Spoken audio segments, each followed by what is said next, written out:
Salam sejahtera pemirsa, berjumpa lagi bersama saya dalam pembahasan buku Yesus Nama di Atas Segala Nama. Buku ini ditulis oleh Nyonya Ellen G. White. Buku ini menyuguhkan kepada kita Yesus adalah Alfa dan Omega, pencipta langit dan bumi, pemberi setiap pemberian yang baik dan sempurna, dan pemikul beban besar kita kepada orang-orang yang bimbang di antara kita. Dia menulis tentang seseorang yang merupakan pusat daya tarik yang agung. Kepada mereka yang hancur oleh dosa, dia menawarkan juru selamat yang sempurna, perantara yang agung, perantara yang maha kuasa, dan kapten keselamatan kita. Inilah suatu pengharapan bagi masing-masing kita.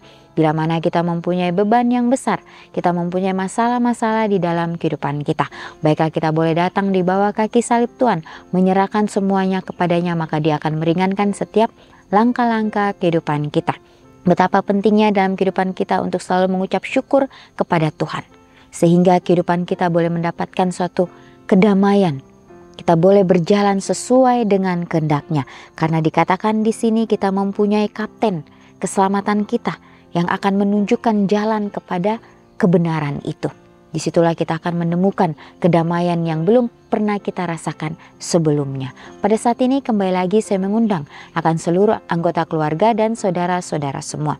Dapat berkumpul bersama-sama, kita akan mempelajari nasihat firman Tuhan pada saat ini, dan biarlah rencana-rencana indah Tuhan itu akan menjadi bagian masing-masing kita.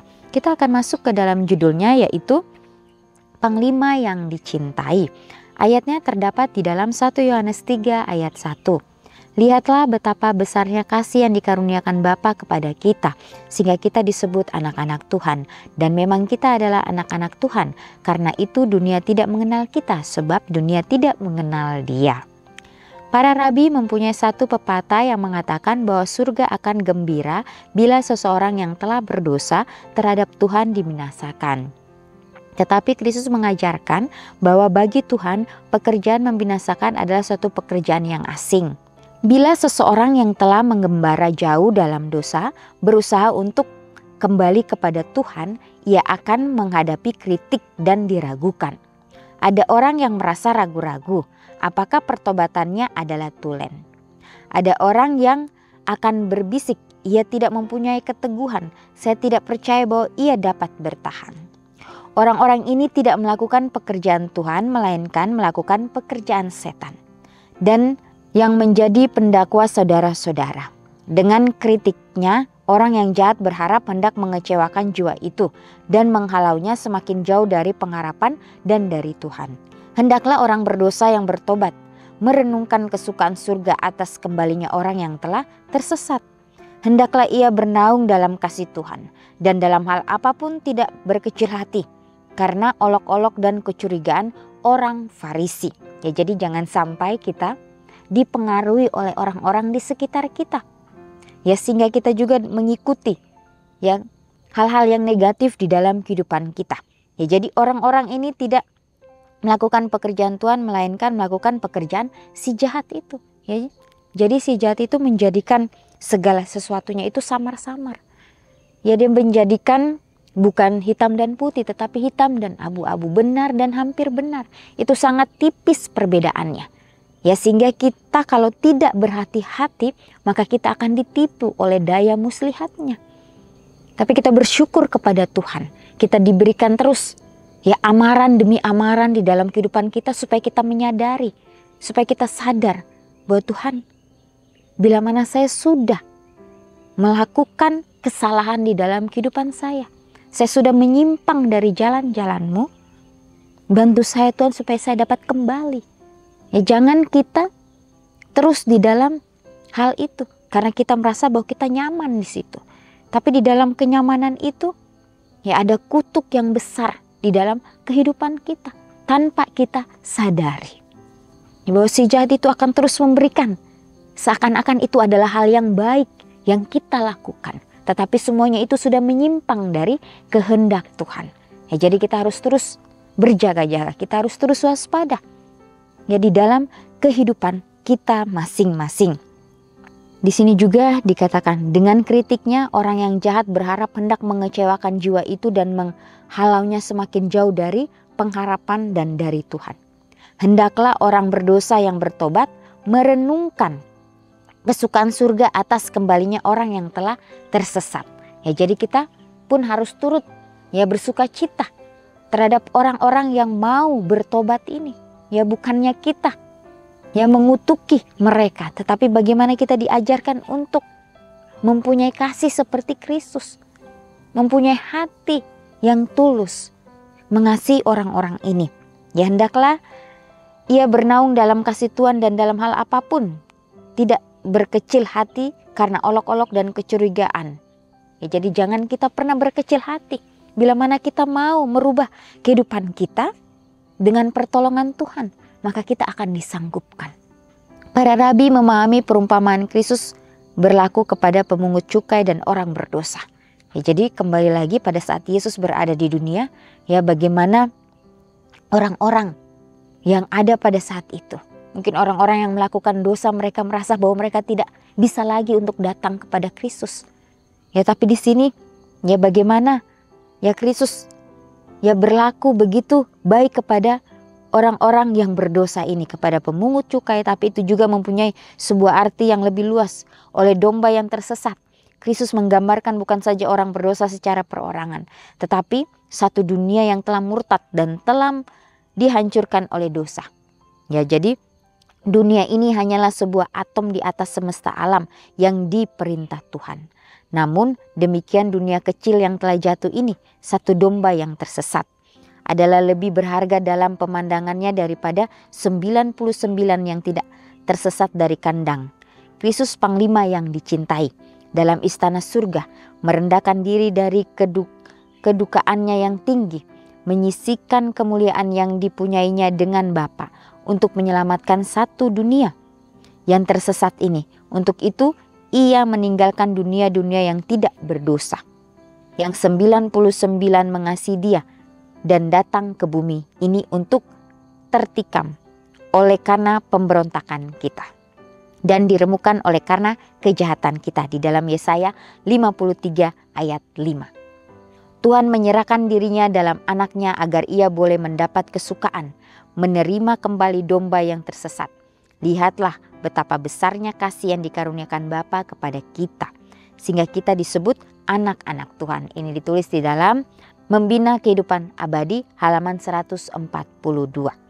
Jadi nasihat firman Tuhan mengatakan Kristus adalah panglima yang dicintai dalam istana surga, merendahkan diri dari kedudukannya yang tinggi, menyisihkan kemuliaan yang dipunyainya dengan Bapa untuk menyelamatkan satu dunia yang tersesat ini. Ya, jadi dia rela ya untuk datang ke dunia ini untuk menyelamatkan kita manusia yang tersesat. Ya, baiklah, pada saat kita menghadapi situasi yang tersulit pun di dalam kehidupan kita, kita kembali mengingat bagaimana pengorbanan Yesus di atas kayu salib.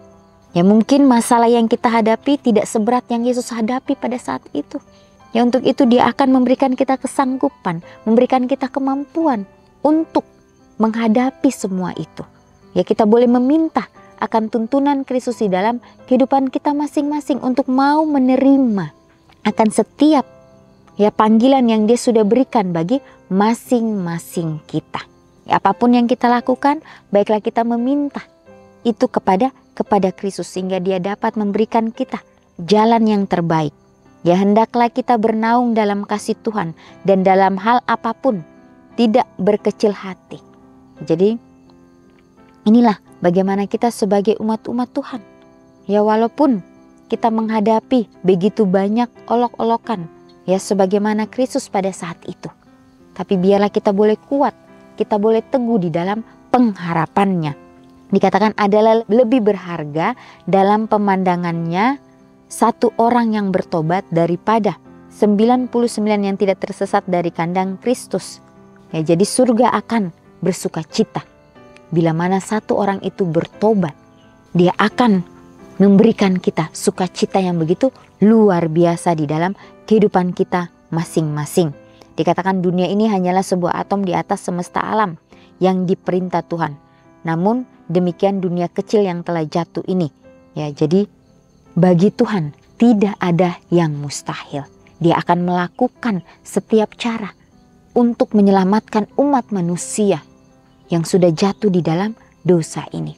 Ya, biarlah kita mempunyai kasih yang mula-mula itu, kasih yang tidak mempunyai motif yang tidak benar, tetapi kasih yang tulus yang datangnya dari surga, yang dapat mengajarkan kita roh kerendahan hati untuk mau saling melayani satu dengan yang lainnya.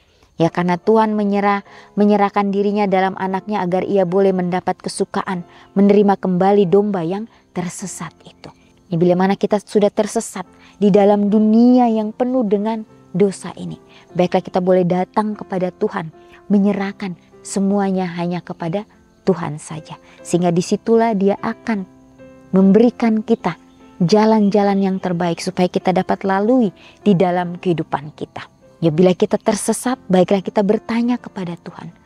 Kita sudah salah mengambil langkah-langkah kita, sehingga kita boleh kembali diberikan arahan, diberikan tuntunan supaya kita pun dapat berjalan di jalan kebenarannya. Ya, dikatakan lihatlah betapa besarnya kasih yang dikaruniakan Bapa kepada kita. Ya, jadi kasih yang dikaruniakan kepada kita itu tidak bisa diukur dengan apapun. Dia memberikan itu dengan cuma-cuma kepada setiap umat manusia. Apa kita mau menyambut akan kasih yang Dia sudah berikan dalam kehidupan kita? Kalau kita mau menyambut itu, disitulah kita akan siap. Kita akan dipakai sesuai dengan kehendaknya. Ya, bagaimana perjalanan Yesus pada saat Dia berada di dunia ini? Dia datang ke dunia ini untuk melayani satu dengan yang lain. Dia melakukan setiap pekerjaannya dengan begitu sempurna. Ya, karena Dia tahu Dia akan menjadi teladan bagi setiap umat manusia. Sehingga Dia selalu berhati-hati dengan apa yang dia lakukan di dalam kehidupannya. Ya, biarlah kita juga mau berusaha hari demi hari untuk mau melakukan kehendak Tuhan di dalam kehidupan kita. Walaupun kita jatuh berulang kali, tapi baiklah kita bangkit kembali. Kita mau menyerahkan kehidupan kita kepada Kristus untuk mau bekerja sama dengan Dia. Ya, disitulah kita akan merasakan bagaimana kasih Kristus yang begitu luar biasa di dalam kehidupan kita masing-masing. Ya, di sini juga ya dikatakan bahwa Tuhan menyerahkan dirinya dalam anaknya agar ia boleh mendapat kesukaan, menerima kembali domba yang tersesat. Lihatlah betapa besarnya kasih yang dikaruniakan Bapa kepada kita sehingga kita disebut anak-anak Tuhan. Ya, jadi kita disebut anak-anak Tuhan bila mana kita mau terus melakukan yang terbaik di dalam kehidupan kita hari demi hari. Ya, bila mana kita sudah menyimpang dari jalan-jalan Tuhan, Tuhan pasti akan ya terus ya berusaha untuk dapat mengembalikan kita di jalan kebenaran itu. Ya, baiklah kita mau terus menyerahkan kehidupan kita hanya kepada Kristus saja. Renungkan lebih dalam, kapankah terakhir kali surga bergembira atas pertobatan saya dari dosa? Inilah pertanyaan bagi kita pribadi lepas pribadi. Ya, kapan terakhir kali surga bergembira atas pertobatan saya dari dosa? Apakah setiap hari kita mau bertobat di hadapan Tuhan? Biarlah kita setiap hari mau meminta petunjuk dari Tuhan supaya kehidupan kita ini boleh menjadi berkat. Supaya kehidupan kita ini boleh memancarkan akan kasih Kristus dalam kehidupan kita hari demi hari. Ya, walaupun ini sulit sebagai manusia biasa, tetapi Tuhan akan memberikan kita kekuatan untuk dapat menjalani itu semua di dalam kehidupan kita. Biarlah komitmen demi komitmen yang kita sudah ambil, kita doakan itu dengan sungguh-sungguh dan kita dapat mempraktekkan itu di dalam kehidupan kita hari demi hari. Inilah nasihat firman Tuhan pada saat ini. Kita akan berjumpa lagi di kesempatan yang berikutnya dan Tuhan memberkati.